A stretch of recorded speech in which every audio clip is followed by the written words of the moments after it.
Est-ce qu'il vous est déjà arrivé que quelqu'un vous demande de le kidnapper? Est-ce qu'il vous est déjà arrivé de kidnapper quelqu'un alors qu'il est lui-même totalement satisfait de se faire enlever par vous et qu'il vous a même supplié pour cela?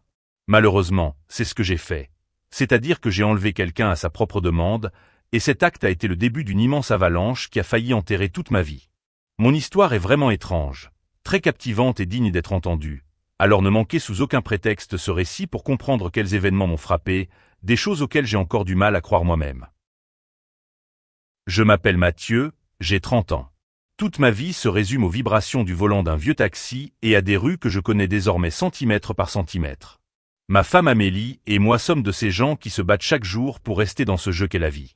Amélie passe toute sa journée dans une usine au milieu du bruit assourdissant des machines, et quand elle rentre le soir, on peut voir la fatigue dans chaque fibre de son être. Nous appartenons à la classe modeste de la société, de ceux qui gardent la tête haute malgré les difficultés. Un jour, alors que je transportais des passagers comme d'habitude, une femme de 30 ans nommée Camille est montée dans ma voiture. Son apparence montrait qu'elle venait d'un autre monde, le monde des gens riches. Le trajet était long et nous avons commencé à discuter, des embouteillages, de la fatigue jusqu'aux problèmes quotidiens. Elle avait un ton amical et décontracté, ce qui nous a donné l'impression, une fois arrivés à destination, de nous connaître depuis des années.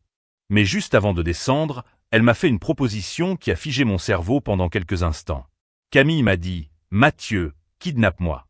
Si tu fais ça, je te donne immédiatement 5 000 $ en espèces. » J'étais choqué. J'ai cru qu'elle plaisantait ou qu'il s'agissait d'une caméra cachée. J'ai demandé « Mais pourquoi ? Pourquoi devrais-je prendre un risque aussi énorme ?» Camille, avec une sorte de tristesse et de lassitude dans les yeux, m'a expliqué qu'elle avait des problèmes avec son mari. Elle disait que depuis quelque temps, les choses s'étaient gâtées entre eux et que son mari l'ignorait délibérément. Cette situation avait rendu sa famille très en colère. Il faisait pression sur elle pour qu'elle divorce, car il pensait que son mari ne l'aimait plus. Ils avaient même prévu qu'après le divorce, elle épouse son cousin qui était amoureux d'elle depuis longtemps. Mais Camille était sûre que son mari l'aimait toujours et que ce mépris n'était du cas de l'entêtement et du ressentiment. Elle voulait prouver à tout le monde que son mari se battait encore pour elle. Son plan était que je l'enlève de manière fictive sous les yeux de son mari et de sa famille, afin que son mari intervienne pour la sauver et que sa famille voie qu'elle était toujours chère à ses yeux. Pour être honnête, j'ai eu peur. J'ai dit « Madame, cela va m'attirer des ennuis, c'est un crime. » Mais elle m'a assuré qu'elle prendrait tout sur elle et dirait à tout le monde que c'était une mise en scène. J'ai refusé à nouveau et elle est descendue à ce moment-là, mais elle a laissé son numéro et a dit « Si vous changez d'avis, appelez-moi. » Quelques jours ont passé et soudain, tout a basculé. Amélie, ma chère épouse, est soudainement tombée malade. Sa maladie était grave et les frais de traitement dépassaient de loin les capacités de ma poche vide. J'ai eu beau chercher une solution, j'ai vu que je n'avais pas d'autre issue. Je me suis souvenu de la proposition de Camille. 5 000 $ pouvaient sauver la vie d'Amélie. Avec désespoir et les mains tremblantes, j'ai appelé Camille et j'ai dit que j'acceptais. Mais pour ne pas me faire piéger et pour que la police ne me prenne pas pour un vrai criminel, j'ai posé une condition. J'ai pris rendez-vous avec elle dans un café et, avec mon téléphone, j'ai filmé notre rencontre. Dans cette vidéo, Camille expliquait précisément devant la caméra que cet enlèvement était totalement fictif, qu'il était réalisé à sa propre demande et elle en expliquait complètement la raison. Je voulais, au cas où la situation tournerait mal, avoir une preuve prouvant que je ne faisais que suivre son plan. Camille m'a encore assuré. Ne t'inquiète pas Mathieu, il ne t'arrivera rien, je dirai moi-même la vérité à tout le monde à la fin. Mon esprit était d'une certaine manière apaisé, ignorant que le destin avait prévu d'autres scénarios pour moi dont aucun film ne pourrait me sauver. Le lendemain est arrivé. Le ciel semblait lourd de chagrin, car une pluie fine tombait sans cesse et rendait le sol glissant. Selon le plan, Camille devait emmener sa famille et son mari déjeuner dans un restaurant spécifique pour que j'y accomplisse ma tâche. Sur le trajet, je les suivais à distance. Mes mains transpiraient sur le volant et mon pied tremblait sur l'embrayage. Je me disais, mais enfin, mon vieux, qu'est-ce que tu es en train de faire? Mais ensuite, je me souvenais du visage pâle d'Amélie et des frais d'hôpital, et je me taisais. Si ce n'était pas pour elle, jamais je n'aurais commis une telle folie. Enfin, nous sommes arrivés devant le restaurant. Ils ont garé leur voiture et sont descendus. Je me suis arrêté quelques mètres plus loin avec le taxi et j'ai attendu le signal. Mon cœur battait la chamade. J'aurais aimé que la terre s'ouvre et m'engloutisse, je voulais juste que cette mise en scène ridicule se termine au plus vite. Camille a joué son rôle très naturellement. Sous prétexte d'un appel important, elle a demandé aux autres d'entrer et elle est restée devant la porte. Quand les autres sont entrés, elle m'a jeté un coup d'œil rapide et a fait un signe de tête. Cela signifiait « c'est le moment, commence ». J'ai démarré la voiture et avec tout le stress que j'avais, j'ai écrasé l'accélérateur et j'ai tourné brusquement devant elle. Camille faisait semblant de parler au téléphone. Je suis descendu et j'ai commencé à hurler. Je lui criais dessus comme si j'étais vraiment un criminel endurci. Je lui ai pris le bras et je l'ai tiré de force vers la voiture. Camille n'a pas été en reste. Elle poussait des cris stridents et suppliait que je la relâche. Notre vacarme a fait sortir son mari et sa famille du restaurant, paniqués. Pour que tout paraisse plus vrai, j'ai sorti le pistolet en plastique que j'avais acheté et j'ai hurlé à Camille. « Si tu ne montes pas, je t'éclate la cervelle ici même. » Camille est montée avec une peur feinte. Les gens et les passants qui avaient vu l'arme n'osaient pas s'approcher par peur. Son mari courait vers la voiture en criant, mais avant qu'il ne puisse toucher la poignée, j'ai démarré en trombe et je me suis éloigné. Je regardais dans le rétroviseur en expirant bruyamment quand soudain, le monde s'est écroulé sur moi. Le son d'une sirène de police. Une patrouille de police était tout près et avait vu toute la scène. Les gyrophares rouges et bleus clignotaient dans mon miroir. Le haut-parleur hurlait « Chauffeur de taxi, rangez-vous. Relâchez la dame. » Le mari de Camille s'était aussi lancé à ma poursuite avec sa propre voiture. La peur m'a envahi tout entier. Mon cerveau était bloqué. Camille, voyant que la situation s'envenimait, a dit avec affolement « Mathieu, arrête-toi. Je leur dirai moi-même que tout était un jeu. Arrête-toi avant que ça ne devienne pire. » Mais je n'entendais rien. Par peur de la police et de la prison, je voulais seulement m'enfuir. Je ne comprenais absolument pas ce que j'étais en train de faire. J'ai tourné dans une rue secondaire pour essayer de les semer. Ma vitesse était élevée et l'asphalte était glissant comme du savon. Dans un virage serré, les roues de la voiture ont perdu l'adhérence. Le cri des pneus, et puis, tout est passé au ralenti. J'ai perdu le contrôle du volant, la voiture a fait plusieurs tonneaux et puis, avec un bruit fracassant, nous nous sommes renversés. Le monde a tourné autour de moi. Le bruit du verre brisé et du métal froissé. Après cela, je n'ai plus rien senti, le noir absolu. Pendant que j'avais les yeux fermés, c'était le chaos autour de la voiture. Les gens s'étaient rassemblés. Dans ce tumulte, le choc de l'accident avait projeté mon téléphone par la fenêtre et il était tombé sur le sol, juste au bord du trottoir. Un voleur qui se trouvait parmi la foule a vu le téléphone dans cette cohue. Alors que tout le monde avait les yeux fixés sur nous, inconscient dans la voiture, il a glissé le téléphone sous son bras et a détalé. Ce même téléphone qui était ma seule preuve d'innocence. Cette même vidéo où Camille confessait que tout était un plan, se trouvait désormais entre les mains d'un voleur, alors qu'on nous transportait en ambulance vers l'hôpital, sans que je sache ce qui était arrivé à ma preuve. Quand j'ai ouvert les yeux, la première chose que j'ai perçue a été l'odeur forte de l'alcool et le bip continu des appareils de l'hôpital. Le plafond blanc tournait au-dessus de ma tête. Je ne comprenais pas du tout où j'étais ni ce qui m'était arrivé. Je sentais seulement que mon bras gauche semblait avoir été écrasé sous un camion et explosait de douleur. J'étais hébété par les anesthésiques et tout me semblait être un rêve agité. Un officier de police qui semblait attendre mon réveil depuis des heures se tenait à mon chevet. D'un ton froid et sérieux, il a commencé à parler et c'est là que je me suis peu à peu rappelé quelle folie j'avais commise. Je me suis souvenu de la pluie, des cris de Camille et du moment où j'avais perdu le contrôle du volant. Le policier a dit que Camille était actuellement au bloc opératoire à cause d'une hémorragie interne grave et que son état n'était pas bon du tout. Quant à moi, j'avais le bras broyé et je sortais tout juste de chirurgie. Avec ma voix tremblante et mon état misérable, j'ai essayé de m'expliquer à la police. J'ai dit, « Monsieur l'officier, je vous jure par Dieu que je ne suis pas un kidnappeur. Tout était un plan. » Camille me l'a demandé elle-même. Elle voulait tester son mari. Mais le policier s'est contenté d'un rictus et m'a regardé comme si j'étais en train d'inventer l'histoire la plus absurde du monde. Il a dit, « Oui, bien sûr. Tous les voleurs disent la même chose quand ils se font prendre. Pour l'instant, cette pauvre femme est entre la vie et la mort et vous êtes le seul suspect. » Soudain, je me suis souvenu. Mon téléphone. J'ai hurlé, « La vidéo. » J'ai fait une vidéo. Dans mon téléphone, il y a une vidéo où Camille explique tout elle-même. Cette vidéo prouve que je suis innocent. Le policier a froncé les sourcils et a dit qu'il n'avait trouvé aucun téléphone sur les lieux de l'accident. Le monde s'est écroulé sur moi. Je les ai suppliés de chercher à nouveau. Ils y sont retournés et ont fouillé de fond en comble l'endroit où le taxi s'était renversé, mais c'était comme si la terre s'était ouverte et avait englouti mon téléphone. Il n'y en avait aucune trace. Les malheurs se sont succédés les uns après les autres. Camille, après l'opération, n'est pas allée en chambre, elle est tombée dans le coma. Quelques jours plus tard, avec mon bras dans le plâtre et dans un état déplorable, on m'a fait sortir de l'hôpital pour m'emmener directement en prison. Mon seul espoir était que Camille reprenne connaissance et dise la vérité. Enfin, après quelques jours, on a appris que Camille avait ouvert les yeux. J'étais heureux, je pensais que c'était enfin fini et que je serais libéré. Mais quand Amélie est venue me voir au parloir, les yeux en larmes, elle m'a annoncé une nouvelle qui a été le coup de grâce.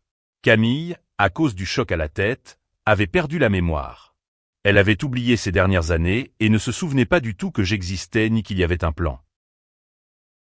Quand la police l'avait interrogée, elle les avait seulement regardés avec peur et ne se souvenait de rien. Amélie sanglotait derrière la vitre du parloir et disait « Mathieu, son médecin a dit qu'on ne sait pas quand sa mémoire reviendra, peut-être jamais. » Je restais là avec une lourde accusation de kidnapping à main armée. La prison à vie me faisait de l'œil. Mon seul salut était ce maudit téléphone. Je me suis tourné vers Amélie et j'ai dit « Amélie, je t'en prie, seul ce téléphone peut me sauver. Va le chercher, trouve-le par tous les moyens. Si cette vidéo n'existe pas, je ne verrai plus jamais la couleur du soleil en dehors de ces barreaux. » Amélie a posé sa main sur la vitre et a promis, la gorge nouée, qu'elle chercherait ce téléphone jusqu'à son dernier souffle. Mais bon, trouver un téléphone dans cette ville immense, surtout quand on ne savait pas qui l'avait, c'était comme chercher une aiguille dans une botte de foin. Nous étions tombés dans un pétrin dont l'issue était incertaine.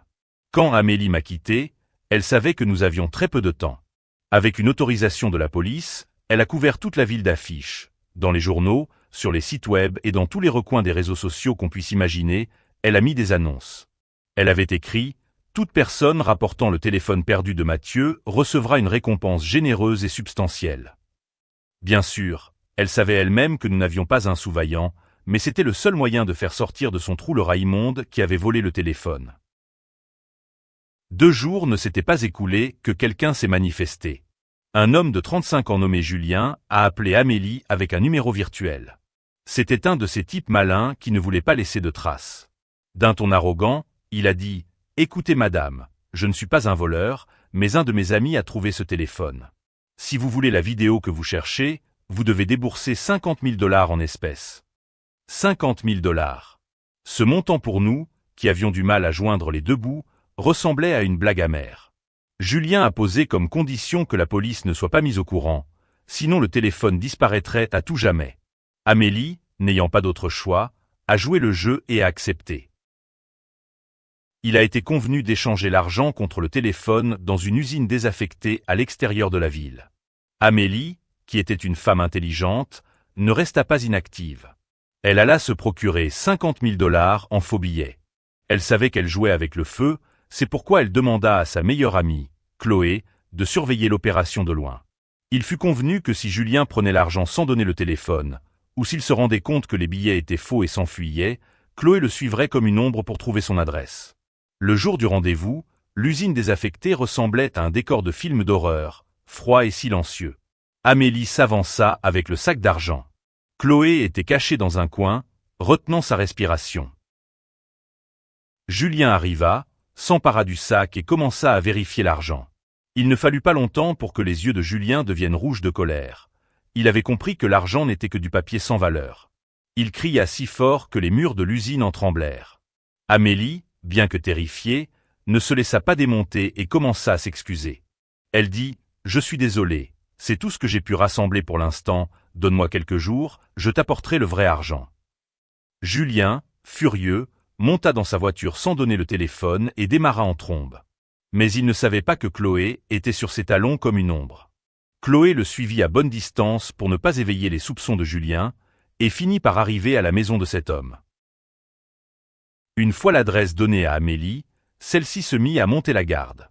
Elle le surveilla un jour ou deux et découvrit que Julien, contrairement à son apparence de malfrat, avait une femme et 2 jeunes enfants qui ne semblaient pas avoir la moindre idée des activités de leur père. C'est là qu'Amélie comprit quel était le point faible de Julien. Elle comprit que pour obtenir ce téléphone, il ne fallait pas entrer par la force, mais par le chemin que Julien craignait le plus, la révélation de la vérité à sa famille. Amélie élabora un nouveau plan. Un plan astucieux qui placerait Julien dans un étau dont il ne pourrait s'échapper. Chloé, la meilleure amie d'Amélie, était la concierge d'un manoir incroyablement luxueux et somptueux. Justement ces jours-là, l'employeur de Chloé partit à l'étranger pour un long voyage d'affaires et confia le manoir et les voitures de luxe à Chloé. Amélie, voyant là une opportunité en or, conçut un plan infaillible. Elle dit à Chloé, « Tu dois te faire passer pour une femme riche et aisée et te mettre sur le chemin de Julien. Tu dois le tenter, au point que l'appât du gain lui fasse perdre la raison. » Chloé accepta. Vêtue de vêtements coûteux et au volant de la voiture de luxe de son patron, elle apparut devant Julien comme si elle était la reine de Californie. Julien, qui était un opportuniste, tomba sous le charme de Chloé dès le premier regard. Chloé l'emmenait sous divers prétextes dans ce manoir et dans de grandes entreprises, et Julien, persuadé d'avoir rencontré une femme milliardaire, se voyait déjà possesseur de cette fortune dans ses rêves. Chloé porta le coup de grâce selon le plan et lui dit « Je ne trouverai personne comme toi nulle part. Si tu divorces de ta femme, je suis prête à t'épouser et à partager toute cette vie avec toi. » Julien, cupide, accepta la proposition sans penser à sa femme et à ses 2 enfants innocents. Mais il ignorait que pendant tout ce temps, Amélie les suivait comme un spectre et filmait tous leurs moments d'intimité et leurs conversations amoureuses. Chloé enregistrait aussi secrètement toutes les promesses de Julien de trahir sa famille. Une fois les preuves rassemblées, Amélie se rendit à la véritable demeure de Julien. Quand Julien ouvrit la porte et vit Amélie, ses yeux s'écarquillèrent de colère. Il hurla « Sale femme! Comment as-tu osé venir ici? Tu as cru qu'avec ces petits jeux tu pourrais me faire peur? Je vais aller détruire ce téléphone tout de suite pour que ton mari pourrisse en prison. » Amélie sourit avec un calme étrange. Elle mit la main dans sa poche et dit « Calme-toi Julien. Avant de faire la moindre bêtise, jette un coup d'œil à ta messagerie. » Julien vérifia son téléphone avec surprise et méfiance.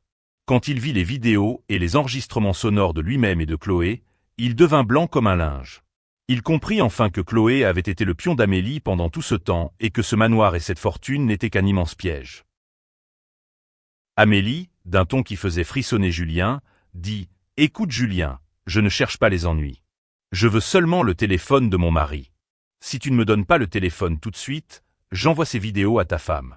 Tu sais toi-même que si elle apprend que tu l'as trahi, elle divorcera, elle te prendra les enfants et tu seras déshonoré dans tout le quartier.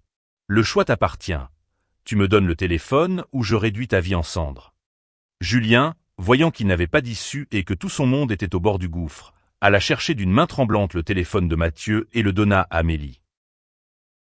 Amélie apporta sans attendre le téléphone au commissariat de police.